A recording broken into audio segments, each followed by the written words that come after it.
Hello বন্ধুরা, আজকে আমি একটি নতুন ভিডিও নিয়ে আসলাম। আজকে আমি দেখাবো কিভাবে আপনারা আপনাদের ল্যাপটপে Mozilla Firefox ডাউনলোড করবেন।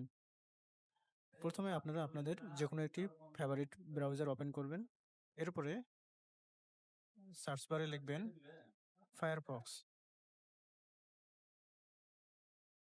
ওকে, প্রথম যে ওয়েবসাইটটি দেখতে পাচ্ছেন এটি ওপেন করবেন। নিচে স্ক্রল করে ডাউনলোড Firefox এখানে ক্লিক করবেন।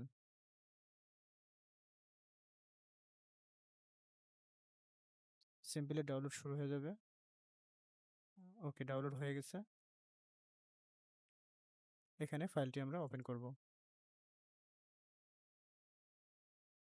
ফাইলটিতে ডাবল ক্লিক করলে ইয়েস করে দেব। এখন ল্যাপটপে ইনস্টল হওয়া শুরু হয়ে গেছে। একটু সময় নেবে।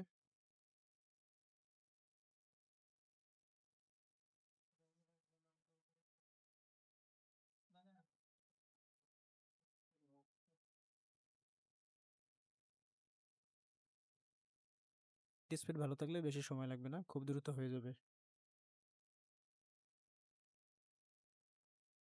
ওকে, ফায়ারফক্স ইনস্টল হয়ে গেছে। এখন কন্টিনিউ করতে হবে। এরপরে সেভ অ্যান্ড কন্টিনিউ। এরপরে যদি গুগল ক্রোম থেকে save password, browsing history, extension, form, autofill data এগুলো নিয়ে আসতে চাই তাহলে এখানে ইম্পোর্ট করতে হবে। আর এগুলো যদি দরকার না হয় এদিকে স্কিপ করে দিতে হবে। Sign up or sign in, এখন সাইন আপ করতে হবে না, স্টার্ট ব্রাউজিং ক্লিক করতে হবে। এখন আমরা এখানে সার্চ করলে চলে আসবে।